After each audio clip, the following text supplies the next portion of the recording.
रात गहराती जा रही थी। मेरा मन घबरा रहा था। भाभी आज सुबह मुँह अंधेरे ही उज्जैन के लिए निकल गए थे। बुआ ने उज्जैन से फ़ोन किया था। आज श्रावणी सोमवार है। आज के दिन महाकालेश्वर के दर्शन का बड़ा महात्म्य है। हो सके तो आ जाओ। दर्शन तो एक बहाना था। बुआ जी की नज़र में मेरे लिए कोई लड़का था। उसी सिलसिले में भैया ने अचानक जाने का प्रोग्राम बना लिया था। बोलकर तो यही गए थे कि शाम तक ज़रूर आ जाएंगे, पर अभी तक आए नहीं। आसमान में सावन की कजरारी घटाएं घुमड़ घुमड़ कर रही थी। रह रह कर बिजली कड़क रही थी। लग रहा था जमकर बारिश होगी। मैं बेसब्री से भैया के आने की राह देख रही थी। तभी फ़ोन की घंटी बजी। भैया का ही फ़ोन था। कहने लगे, रानू, आज श्रावणी सोमवार के कारण महाकाल मंदिर में बड़ी भीड़ थी। कई घंटे लाइन में खड़े रहने के बाद नंबर आया। आज बुआ यहीं उनके घर पर रुकने के लिए जोर दे रही है। हम सुबह जल्दी आ जाएंगे। आज सुखिया को तुम वहीं रोक लेना। एक रात की ही तो बात है। ठीक है भैया, जल्दी आना। इससे अधिक क्या कहती। माँ बाबूजी के देहांत के बाद भैया ने ही मुझे पाल पोस कर बड़ा किया, पढ़ाया लिखाया। मेरे ही कारण उन्हें अपनी शादी भी जल्दी करनी पड़ी थी, ताकि घर के कामकाज में लगे रहने के कारण मेरी पढ़ाई का नुकसान न हो। भाभी भी मेरी सहेली जैसी ही थी। ज़िंदगी बड़े मज़े से गुजर रही थी। इधर कुछ दिनों से भैया को मेरी शादी की चिंता खाए जा रही थी। कहते, समय रहते तेरे हाथ पीले कर दूँ तो मुझे चैन मिले, नहीं तो लोग कहेंगे कि जवान बहन घर में बैठी है और इन्हें कोई चिंता नहीं। आज माँ बाबूजी होते तो बस यहाँ आकर भैया भावुक हो जाते। मैं लाख कहती, भैया मैं यह घर छोड़कर नहीं जाऊँगी, पर मेरी सुनता ही कौन। झट कर देते। रहने दे। सभी लड़कियाँ शुरू में ऐसा ही कहती है और फिर शादी करके खुशी खुशी ससुराल के लिए विदा हो जाती है। मैं नहीं चाहती थी कि भैया पर बोझ बनूं, इसलिए पढ़ाई पूरी करते ही मैंने अपने लिए नौकरी की खोज भी शुरू कर दी थी। इंटरव्यू कॉल भी आने लगे थे। मैं इसी सोच में डूबी हुई थी कि तेज़ी से बौछारें पड़ने लगी। तभी घंटी बजी। इतनी बारिश में कौन हो सकता था, सोचती हुई मैं उठी और सेफ्टी चेन लगाकर दरवाजे की दरार से झाँका। बाहर अटैची के लिए एक युवक खड़ा था। उम्र यही कोई 28-29 साल। मुझे देखकर उसने नमस्कार करते हुए पूछा, माला दीदी है? भाभी तो आज भैया के साथ उज्जैन गई है। मैंने दरवाजे के पीछे से ही कह दिया। उसके चेहरे पर निराशा का भाव था। फिर मेरी सावलिया नज़रों को देख उसने शक पकाते हुए कहा, मैं राहुल हूँ। माला दीदी मेरी मौसेरी बहन है। दीदी की शादी में मैं अपनी परीक्षा के कारण नहीं आ पाया था, इसलिए मुझे आप नहीं पहचान पा रही हैं। वह बाहर बारिश की तेज़ बौछारों से भीग कर काँप रहा था। बड़े संकोच से उसने पूछा, माला दीदी नहीं है तो क्या आप मुझे अंदर आने के लिए भी नहीं कहेगी? मैंने दरवाज़ा खोलकर किनारे खिसकते हुए कहा, क्यों नहीं, आइए।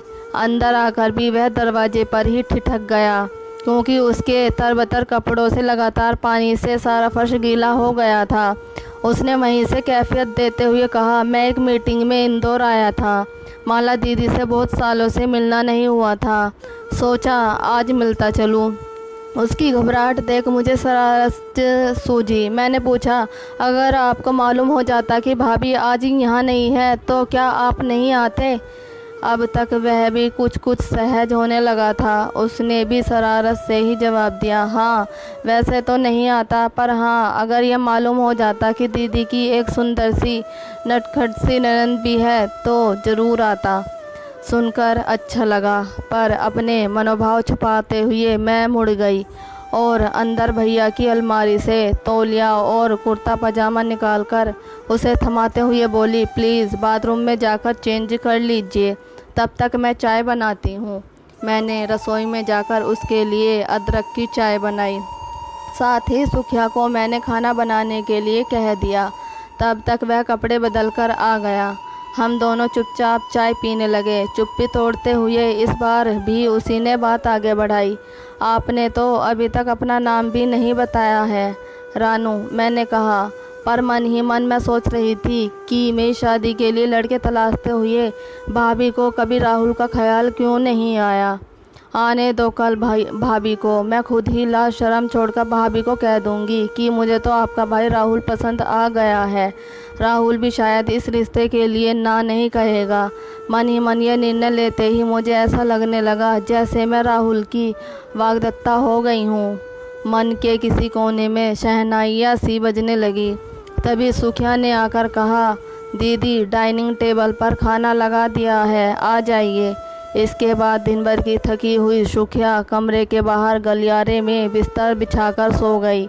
दूर कहीं एक कड़क के साथ बिजली गिरी और अचानक लाइट चली गई।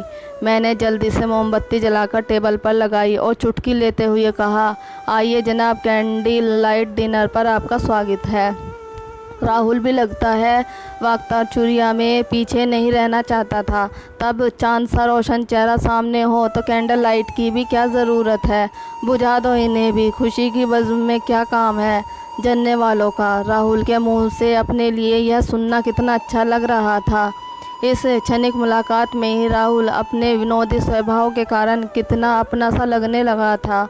और फिर इस सावन की रात में माहौल भी कितना रुमानी हो गया था।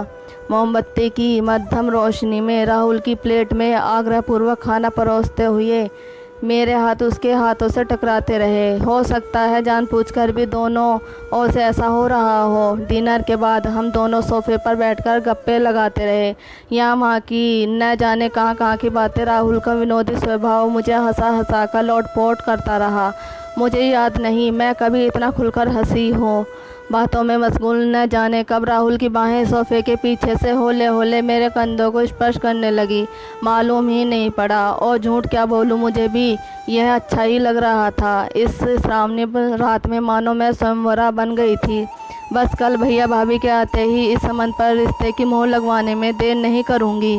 राहुल की आंखों में जो नशा उतर रहा था उससे लग रहा था कि मैं भी उसके पसंद पर खरी उतरी हूँ। इधर मेरी ओर से कोई प्रतिकार न होता देख राहुल और करीब आता जा रहा था। पर तभी एक झटके से मानो नींद से जागी। मेरे संस्कारों में शादी से पहले इस तरह के संबंध बनाना गवारा नहीं था। मैंने उसे और आगे बढ़ने से रोकते हुए कहा, नहीं राहुल, अभी नहीं, कल भैया भाभी आ जाए, पहले वे इस रिश्ते को ओके कर दे, फिर बारात लेकर आने में देर न करना, समझे? मैंने उसके कान खींचते हुए कहा। राहुल को जैसे कोई करंट लगा हो। बगैर कुछ कहे वह एकदम से उठ खड़ा हुआ और दरवाज़ा खोलकर बालकनी में चला गया। मैंने सुखिया को गहरी नींद से जगाया और अपने कमरे में सुला लिया। राहुल बाद में वही ड्राइंग रूम में सोफे पर आकर सो गया। पर मेरी आंखों में नींद कहाँ थी। मन ही मन राहुल को लेकर सपने बुन रही थी। लग रहा था मुझे मेरी मंजिल मिल गई है। कुछ ही घंटों में राहुल मुझे कितना अपना सा लगने लगा था। भैया भाभी की ओर से इस रिश्ते को नकारने का तो कोई सवाल ही पैदा नहीं होता। कल्पनाओं में मैं राहुल की परिणीता बनी इतराती रही।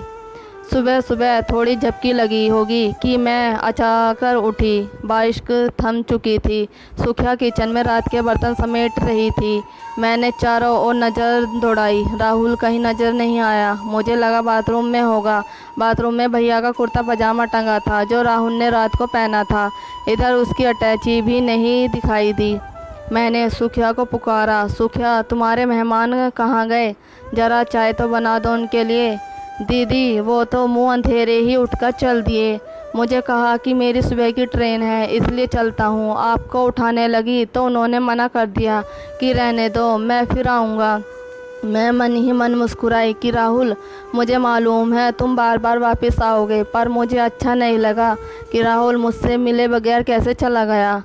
तभी सोफे के कुशन के नीचे दबे कागज़ पर मेरी निगाह पड़ी। एक ही सांस में मैं पड़ गई। लिखा था, गुस्ताखी करने जा रहा था, अच्छा हुआ तुमने बहकते कदमों को रोक दिया, थैंक यू, बगैर मिले जा रहा हूँ, माफ़ करना। तभी दरवाजे पर भैया भाभी के आने की आहट आई। वादे के मुताबिक वे पहली बस से ही दौड़े चले आए थे।